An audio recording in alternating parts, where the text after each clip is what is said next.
देखो ये क्वेश्चन कह रहा है integral 0 to n fractional part of x dx 0 to n greatest integer x dx and 10 into n square minus n where n belongs to natural number n greater than 1 are 3 consecutive terms of a GP then n is equal to।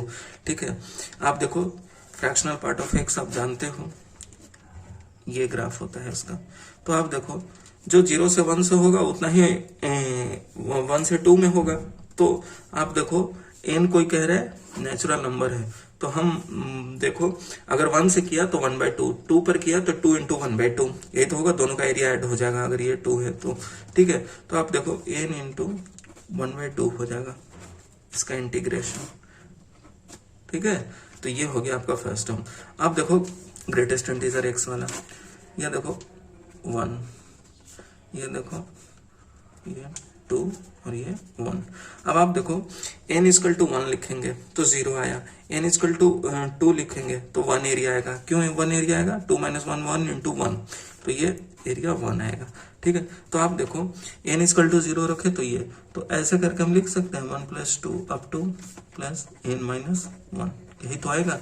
आप देखो ना, n1 रखोगे 0, n2 रखोगे तो 2 - 1 1 बनेगा, n3 रखोगे तो ये हो जाएगा आपका, 3 रखेंगे तो ये। अब आप ये देखो ये 2 है, अब आप देखो 2 और ये 3।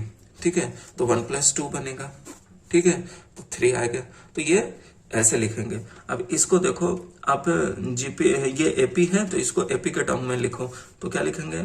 Total n - 1/2, total number of terms n - 1 है इंटू a + l, तो n - 1 + 1, तो फाइनली क्या बनेगा? n into n - 1/2। ये टर्म निकाल लिया, ये टर्म निकाल लिया और ये टर्म निकाल लिया। ये तीनों कह रहे हैं जीपी में, तो b² = ac कर लो, इसका स्क्वायर कर लिया, n² n - 1 का square upon 4 is equal to 10 into n² को लिख सकते हैं ना, n फैक्टर आउट यहाँ से कर लिया तो n - 1 इंटू ये n मल्टीप्लाई हुआ तो n²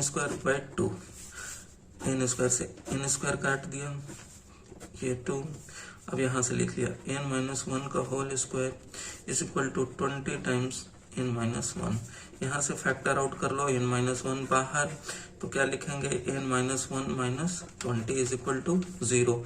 यहाँ से क्या आया? n इक्वल टू 1 और 21। आप देखो क्वेश्चन में कह रहा है कि n ग्रेटर देन 1 होना चाहिए, तो ये नहीं होगा, n 21 आंसर आ गया इसका।